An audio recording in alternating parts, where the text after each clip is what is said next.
Okay, I'm going to go over practice quiz 11, talk to you about the answers here, and then maybe some possible questions that also could be asked.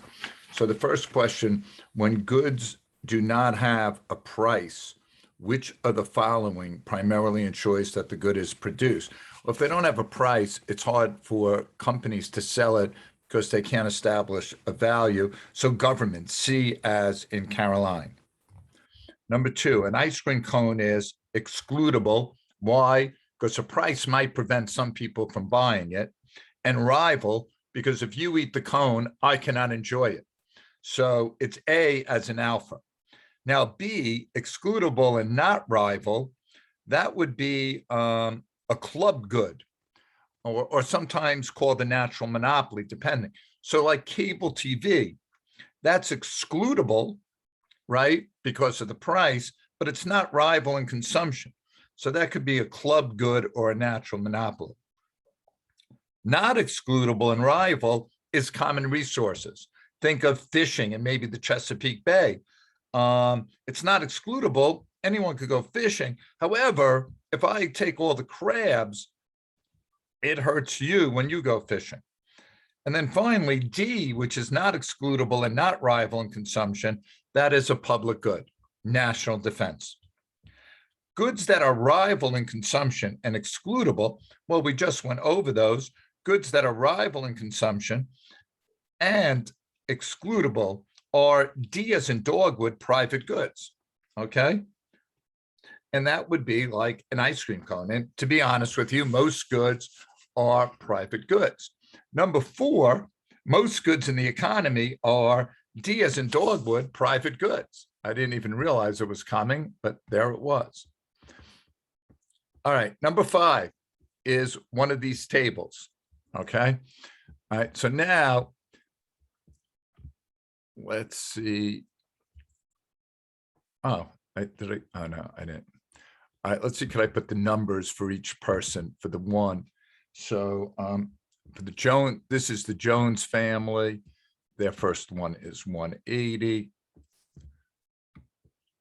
And the Harris family, their first one is 250.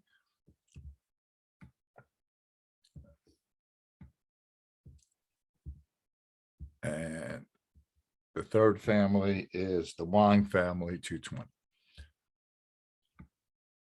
All right. So what are we doing here? All right. Suppose the cost to install each streetlight is $300 and the families have agreed to split the cost of installing the streetlights. All right, so they're splitting the cost. That's $100 each. Okay, to maximize their own surplus, how many street? All right, so now they're just asking you about the Harris family. And the Harris family is the middle, this one. So the first one, they're willing to pay $250. It's costing them $100. They will. The second one, they're willing to pay $200. It costs them $100. They will. The third one, they're willing to pay $140. It costs them $100. They will. And then finally, the fourth one, they're willing to pay $70. It costs $100. They won't. So there is D as in dogwood, 3 streetlights. Now, how else could they ask this? They could ask how much, if it was 300, how many streetlights for total surplus? Total surplus is, I'd have to add them all up. Well, I don't know, 180, 450, and 220. I know that's over 300. 210, 200, 410, 550. That's over 300.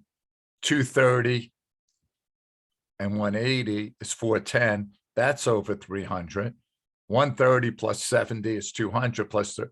All right, that stops. So therefore, the total surplus, I'd only buy 3.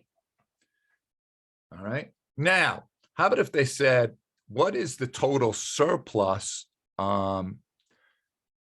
If they're buying the total surplus, what is the consumer surplus for the Harris family?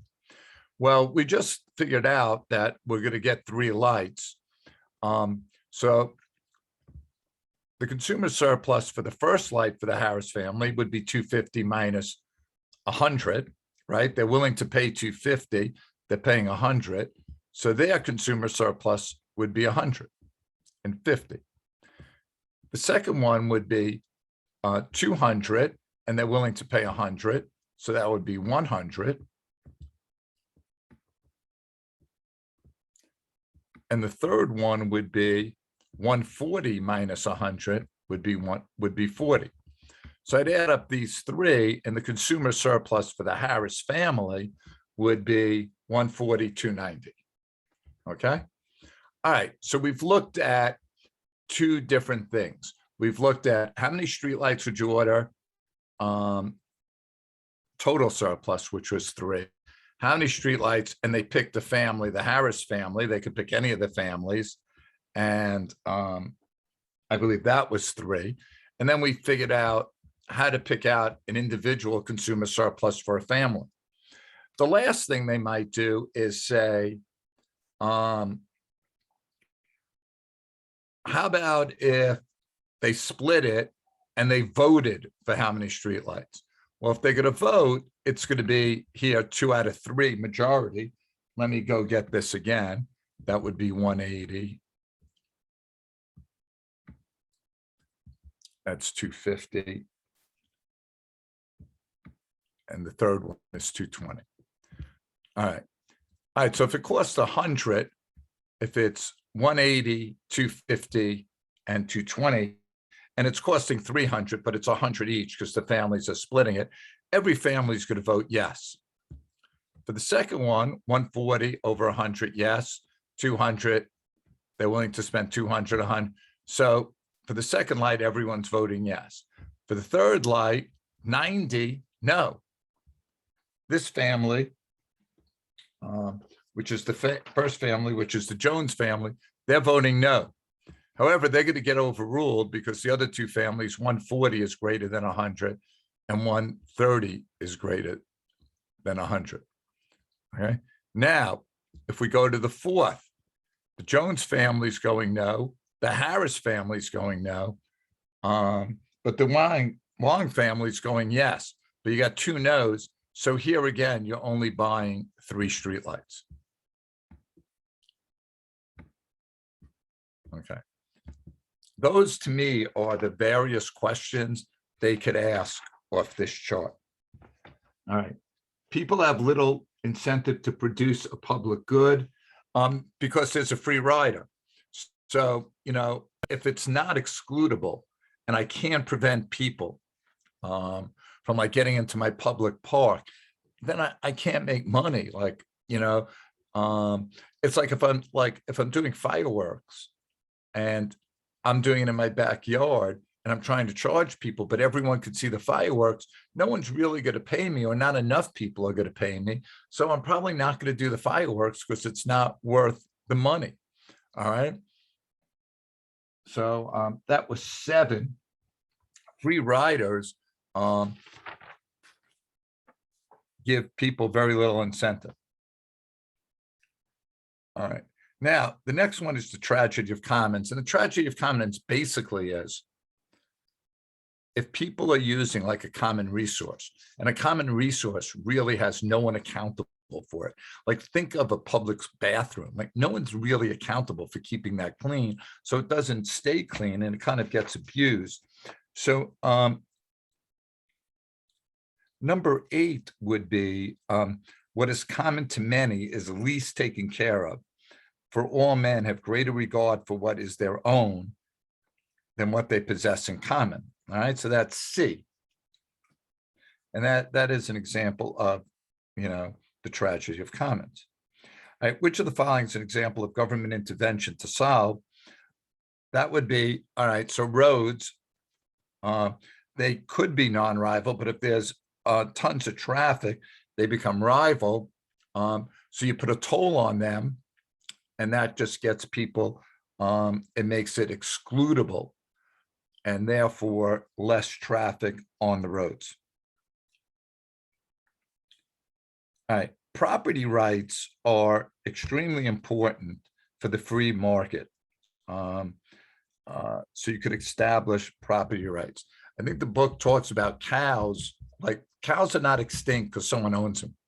All right. And they're valuable and someone owns them. Therefore, they breed them and therefore we prevent extinction. If property rights are not established, then markets fail to allocate efficiently. And basically, you're going to under allocate because, again, like, well, you're under allocate in a positive externality. You're going to over allocate in a negative externality, but you're not going to be at the optimal. All right. I mean, in a negative externality, you over allocate because no one owns like pollution. All right. In a positive externality, you're going to under allocate because no one, you're not doing, say, fireworks. All right. Number 11. All right. This is another. Move down to number 11.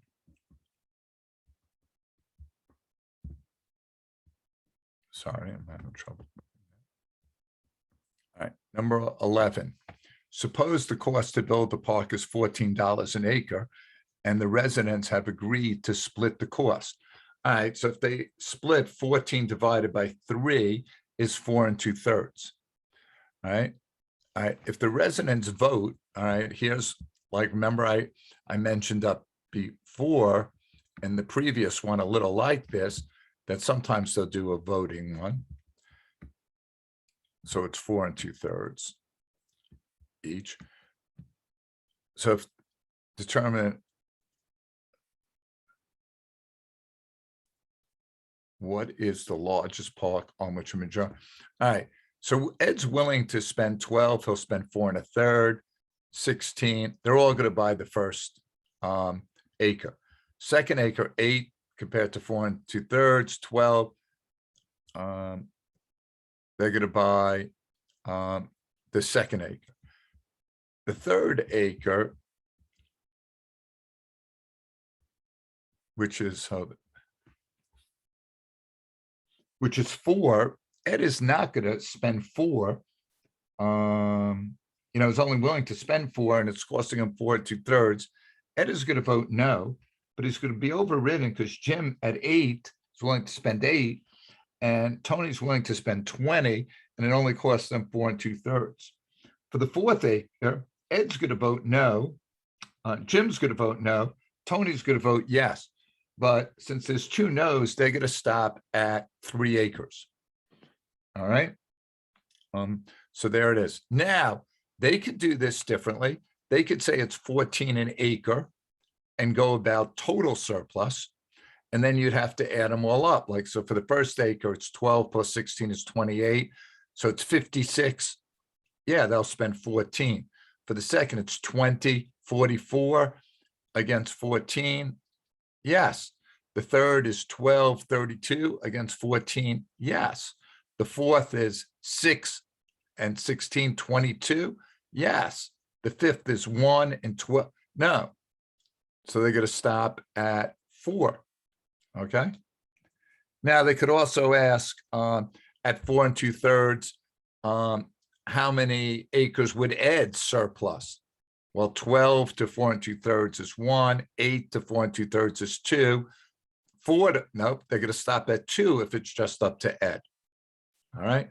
So again, those are the different types of scenarios that could come forth here. Okay, because public goods are not excludable. All right, so if they're not excludable, people have incentive for free, right? I mean, you can't exclude me. There's little incentive to pay. All right, I hope that helps. I'll be doing a review later. I don't know when you're watching this, but there we go.